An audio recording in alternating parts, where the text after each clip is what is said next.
Welcome to Sikorski's Thinkabouts. I'm your host, Laura Sikorski. Our show has been on since September, and we're very excited about how our viewers are understanding our mission. And our mission is to help companies understand customer satisfaction and what they need to do operationally and with technology. Our guest today is Barbara Cohen Farber. Barbara is going to be talking about recruiting and retaining your staff. She is currently Executive Director at Lloyd Admin and HR at Lloyd Staffing in Melville. She has over 30 years experience in recruiting and placing staff. She actually worked in a call center, so we're going to be talking a little bit about that. And she understands the call center and customer service industry. She's assisted thousands and thousands of candidates in finding satisfying employment. She coaches HR executives in the hiring process. And she really, and I love this about her resume, she considers herself an extension of her client's HR department. She's also a recipient of the 2010 Long Island Business News 50 Around 50 Award. And with that, Barbara, welcome to the show. Thanks so much for coming in. Thank you very much. So let's talk a little bit about your call center experience, your life as a customer service agent. Well, it was actually one of my first jobs out of college. And it was a very, very large call center and very structured call center. Mm-hmm. And I think it taught me a lot about just business in general. You know, being able to talk to every kind of customer in the course of a day. Mm-hmm. You know, I could speak to hundreds of people in one day. Now, did you have a long training program when you started? We went through a formal training program, and there was also a management staff that was really very hands-on. So you definitely got to sit in and listen to different people beforehand, listen even with a headset to hear both the customer and the person that was doing the job. And I'm sure now when you recommend candidates to the companies that you search for, you absolutely do make sure that they listen in on the calls, the candidates, so they understand what it is that they're going to be getting into. Because life in a call center is very different than a traditional job. Absolutely. Particularly, you know, I don't think I could sit at a desk for 2 hours and talking on the phone without getting up and going to the restroom or having a break, whereas in a call center, that really doesn't exist unless it's an emergency. You know, many of the call centers have, I don't know if they still call it a key, but there's a schedule that's set up, mm-hmm. and this particular rep is going to be on, mm-hmm. and calls are going to just be automatically fed into them, and they can't get up. No, you know, they have to really take every call that comes in. Absolutely, and I bet if you ask the manager of the department, could you do that today? And I bet you they'll say no. You're probably right. So let's kind of talk a little bit about talent acquisition. Now, I mean that's the word that has become the known. It used to be I'm a recruiter, mm-hmm. or I'm in the HR department. Now it's talent acquisition. I kind of like the name. It's mm-hmm. a little more calming, I think. Yes. But your objective has got to be to get the right people in the right place at the right time. And I think that's a very telling story. So let's talk about what you do. How do you phone screen? Give us an example of what that means. Well, I mean, one of the first things I look for is how the person sounds on the phone. Mm-hmm. It's not just their voice, their intonation, but you can tell if someone's smiling while they're talking to you. You could tell if they're bothered while they're talking to you. I have people that call and say they're looking for a particular position, and they're not really able to articulate what it is that they're looking for. Mm-hmm. Sometimes they have just called us, and sometimes we initiate the call. Maybe they sent a resume in and I've called them because I'm responding to their resume. And I might call and I leave very open-ended questions when I call. Tell me a little bit about what you're looking for. Tell me a little bit about your background, your work experience. And I can tell the person that is able to verbalize what they're looking for versus someone that turns it around and says, well, what do you have? you know. And you think, what do you have? It's like, let me get to know you a little bit. But I think what you said early on, your voice is extremely important, especially in a call center. And if you're on the voice channel of that contact center, your voice says it all. It's going to come through if you're happy, if you're depressed, and so forth. Actually, I'm doing a training session tomorrow for a local hospital, and we're going to be talking to the information people when you first walk into the hospital. You don't know why that person is coming in. Are they a patient or are they a visitor? You don't know anything, so you have to be very positive on when you're going to greet that person. Absolutely. You have more than one interview with a candidate. So in the process at Lloyd, you interview, you select, and then you send them over to the Usually company? the way it works is I would maybe look at a resume first to see if they have a background that I think would be appropriate for a particular job. If it is, then I do a phone interview. Based on the phone interview, I pretty much determine if we're going to bring them in and meet with them at Lloyd. Okay. I do a formal interview in person, face to face. How long do you normally interview? Does it vary? It does vary, depends on the person's background, how many years, obviously, of experience. I usually go through gaps in employment, reasons for leaving particular jobs, salary history, really just trying to get to know that person. And then we make a decision at that point if we think they would be appropriate to present to our client.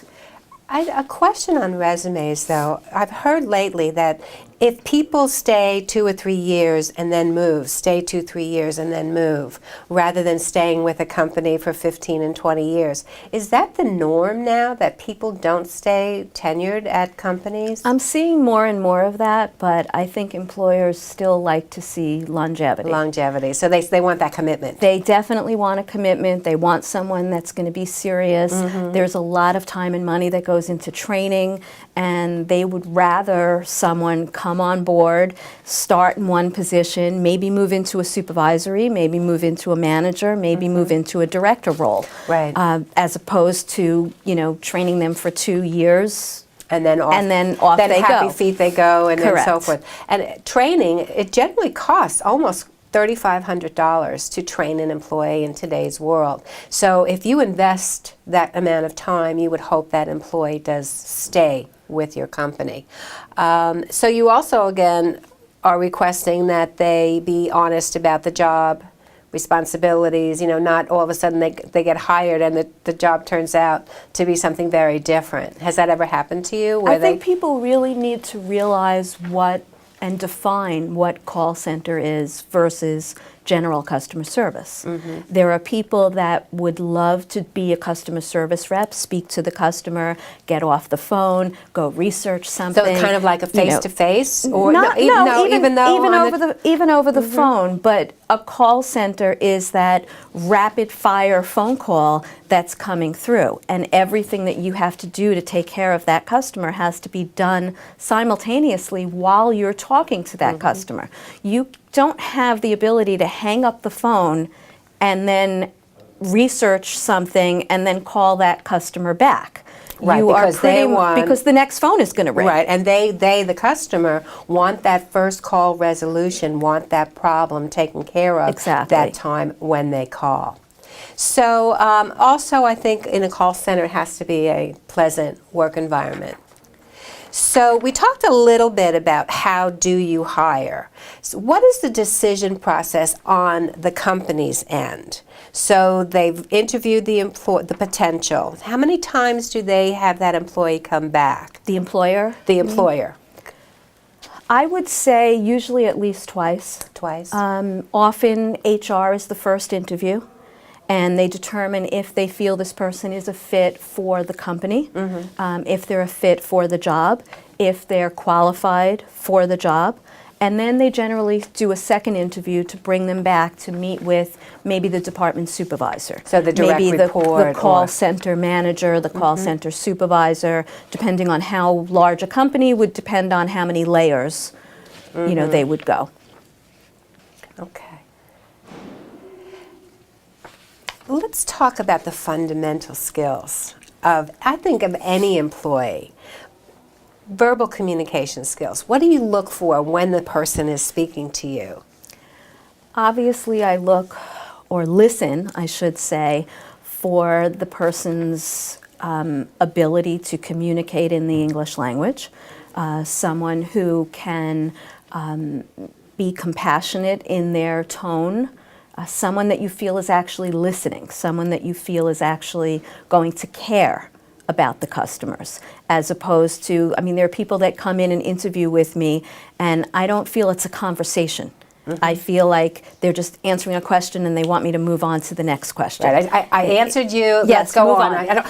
Gotta run. Exactly. Kind of a thing. Exactly. But you're almost. The tagline for our show is to think like a customer. So you're almost like pretending to be a customer. Are they going to understand what I'm saying to them on the phone? But you're saying, I want you to understand the job that you're going to be doing. I like to describe what the job is, to describe a call center versus, a standard customer service rep, maybe in a department where they're processing orders and they hang up, they speak to the warehouse, they have to speak to the shipping department. This is very different. And I think they really have to understand exactly what the job is. And they can't understand if they're not really listening to what you're saying. Well, I know we talked a little bit, that they have to want to help others, they have to be sincere, certainly have a friendly tone of voice. We talked about that. And come across as a genuine person. Many times when somebody calls a call center, usually it could be a customer service issue. They didn't get what they wanted, it arrived broken. So it's the I think 8 out of 10 times the customer is not happy when they have dialed that customer service line. Right. And I think all of us have experienced that in some way, whether we're calling about our phone bill or we're calling about, something that didn't get shipped to us. There's some innate aggravation, I think. Right. There is something that you're not happy with, and you just hope that whoever is going to pick up the phone, number one, can easily understand you, and you can certainly understand them, and they empathize with you, and they say, okay, I understand what we did, let's solve the problem. And perhaps maybe you could tell me what you would like us to do, and and they develop that dialogue. But I think the customer immediately is either has their back up or is relaxed by that customer service rep that answered the phone. And I think you said a very key answer there. They have to calm the person down. They have to understand. Before they even have the conversation. Absolutely. They have to use the person's name because our name is ours. So the more we use that, the more we will feel. And maybe they were waiting a long time to reach someone. Ain't that the truth? It's like you hear that music. And your call is important to us. Right, and your call number 7012. But please don't hang up. Don't hang up. We love you. We love you. Exactly. So the questions that you have asked, tell me about your last job, how you handled a very unhappy customer. I think that's a really great question to ask a potential new hire. And certainly you do say that you look for can they empathize, apologize, and certainly can they articulate. Because many times, sometimes that you call a call center and you're going to an overseas location and you're trying to explain to them and they're giving you an answer and you're saying to yourself, I don't understand. Can we go over it again? And certainly that has to be difficult for the rep as well. Sometimes you don't understand them, but sometimes it starts with they didn't understand the customer. Right, they didn't. And that's the first problem. True. Okay, so let's talk about these competencies that you use. You want to just kind of go through and talk to them? Sure. Self-confidence or positive self-esteem. I think that it comes across when you're speaking to someone on the phone or in person, whether that person just has general self-confidence. And that person, it doesn't matter how new they are, when they're in customer service and they have to explain something to a customer, even if they're faking it, that first week, on the phone, they absolutely have to sound like they know what they're talking about. Yeah, even though they're nervous as heck. Customers are smart. And customers are educated consumers. Yeah, and they're savvy. They I will mean, pick up immediately if the person doesn't know what they're talking about. So some sense of self-confidence, definitely has to come across if they want to control that phone call.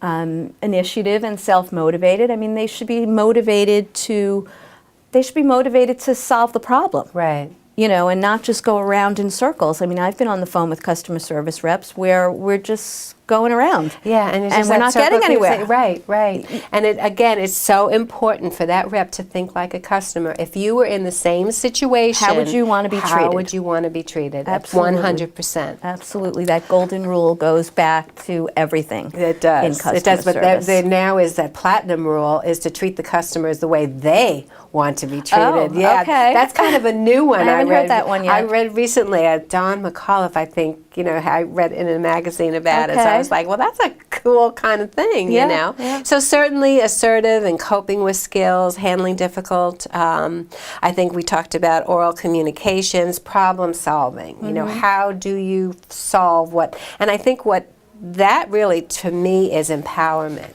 Does the call center representative have the power to satisfy the customer, or do they have to go to the supervisor and keep asking the same question over and over again? Well, I think sometimes that comes with time. That comes with training. Right.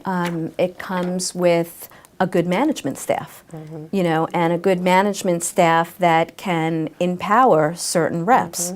Maybe not at the very beginning for them to Sure. make crazy deals, Right. with the customer, but when they start seeing the same problem all the time, know that this is the first level of satisfaction, and if that doesn't work, then maybe we can go to this level, the next level, and so forth. And certainly to keep cool under pressure. I know many times, I could just sense that customer service rep, when I monitor and so, they're so frustrated. They just don't know what to do, but they take a deep breath. They may put the caller on hold, count to 10, and then go back and say, now let me recap for you, Mr. Smith, because I understand what you've been saying. And then all of a sudden that call just transfers into something really great. Talk about that self-control. A lot of that can be seen in the interview process. We see it even with us. When someone comes in, I pretty much go out to greet my candidates pretty quickly, but if I'm stuck on the phone and they're antsy in the reception area, my receptionist will shoot me a quick email if someone is huffing and puffing up front. Oh, interesting. Yes. That is Yes. really, then that gives you a clue on what to expect And as whether that they can candidate. handle pressure or not. Yeah, yeah. I've had clients that actually purposely leave them waiting in reception a little bit longer, just to see if they're going to get a little rude, if they're going to have a hard time. Sometimes they're rude to the receptionist, but then they come into the interviewer and they're all smiles. All smiley, happy. But if you have a good receptionist, the good receptionist will let you know that they were rude. Absolutely. I like that tip. Yeah. I really do. Retention. Okay. One of the biggest things in the call center industry, I call it happy feet, is they just walk. If they get 5 cents more from another customer down the road, another company down the road, they're just going to walk. And it's traditionally it's to 50 and 60%. Now, during the economic times we've had recently, people tend to stay, but Because there weren't any other there jobs weren't out any there other for them. jobs, but now people are moving Yes. again, and so I think that retention, is very critical. So how do you keep employees? Obviously, you had indicated training and coaching. That's obviously critical to any job. Employee thought the job would be different.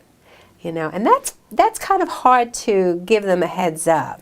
Well, not necessarily. What would you do? I've had companies that had someone come in for an hour or two and sit in next to and shadow a customer service rep or a call center rep so that they knew exactly what to expect in the job. They weren't necessarily listening to the customers all the Right. time, but they absolutely saw that this rep This is what was needed. sitting there and talking and know, couldn't get up and And that's it. maybe a nasty customer on the other end. And I guess it's seeing is believing, hearing is believing in this kind of world. Unhappy with the shift, unpleasant work environment, boredom, and certainly, of course, they're not paid enough. So what can you do? Certainly, everyone out there, you could provide ongoing training, institute a buddy system. I love that comment. And be sure your management staff is strong. And offer rewards, incentives, and recognition. I mean, we all need to know. And it's kind of hard for me to believe, but we are out of time almost. So our slide here is think abouts for today's show is to consider side-by-siding. We talked a little bit about that. Walk the potential new hire around the call center. Describe the career paths, your customers that you have and why they interact with you, the organizational structure, training programs, and certainly quality monitoring. So for those of you out there, if you're planning to do a massive hiring, try to use these tips that Barbara gave us today to think about. And we do have a quick question for you. Joan sent us a Twitter. And she's mom going back to the workforce. She's a little bit nervous about going on the interview. What would you say to calm down this person as they come in? Well, I think the first thing is, if they're really serious about going back into the workforce, to be themselves. That's great. That's good. More than anything else. I mean, I think that's probably, don't talk about PTA, don't talk about, that you've been baking cookies for the last 12 years, but really, think about what you want to be doing and what skills you have that will relate to that job that you're going for. And especially a mom returning, I mean, their organizational skills are incredible, so they would be definitely great at any job. So with that, thank you so much. I really appreciate the time that you spent with us this morning. And just for a heads up for our show next week, on December 8th, Janine Bondi, who is also from Lloyd Staffing. However, I met Janine many years ago, and she's always been a giver. She wants, very philanthropic, to help companies work in the outreach programs, and she's going to be talking about the benefits of corporate social responsibility, which she calls CSR, to your brand and your workforce. So with that, thank you for clicking in, and hope to see you next time, and stay safe.